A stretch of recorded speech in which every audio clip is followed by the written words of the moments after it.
Hi, my name's Dan, and I'm here to teach you about English as a second language, the ways in which you can practice it, and the most important aspects of learning it. So, with any modern language, it can be divided into 4 elements: reading, listening, writing, and speaking. Reading and listening are receptive skills because you're taking in information, receiving them. Writing and speaking are productive skills because you're using that information and producing. And there are many ways to practice them. Reading, obviously, is self-explanatory. You can read books, you can read poems, plays, articles, anything you like. But you can also think outside the box a little and watch films with English subtitles, films in your native language with English subtitles, and TV shows with English subtitles too. And you can even stretch it to something like video games. If it's something you're very familiar with, and you kind of know the plot, you know the way it works, if you turn it into English, those English words will just be imbibed, and it's something that you enjoy anyway. So that's not going to be a significant issue for you when you are doing it. And then gradually the English will become associated for you with the object, and that's the most important thing, or the grammar.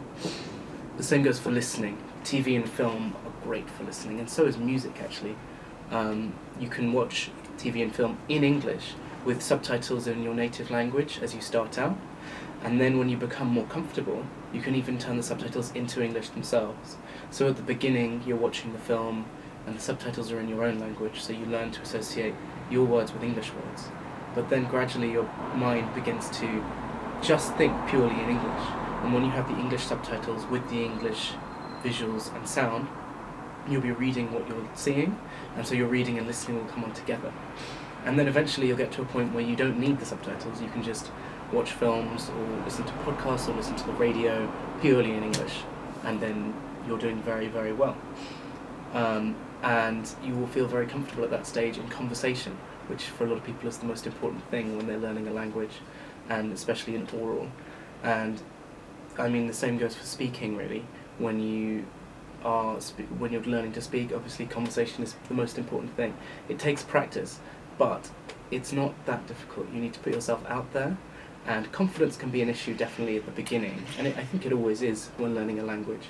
But there are lots of ways you can practice it through things like role play. Say, I say you're Neil Armstrong, and I'm an interviewer after you've just landed on the moon in the late 60s, and I ask you, Neil, what was it like to be up there on the moon without gravity? How did it feel? How did you feel planting the American flag down?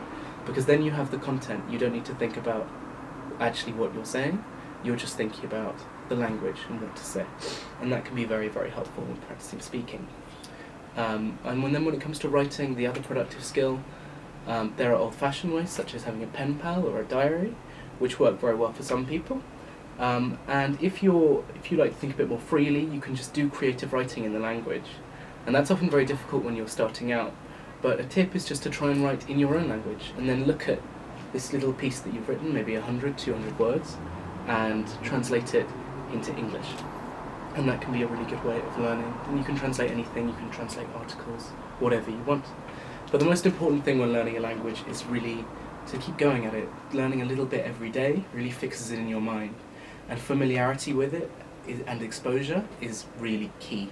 Thankfully, English is absolutely everywhere in the world, so you won't have trouble finding films, TV programs, books, pieces of music, anything in English with which you can practice and apply these techniques, and your English should get better very quickly. And also there are so many native English speakers in the world, and English speakers want to do language exchanges that you can practice in not too difficult a fashion. So there we go, there you have it. That's a little bit about English as a second language, and the way in which you teach it and learn it, and the ways to separate it out. Thank you very much.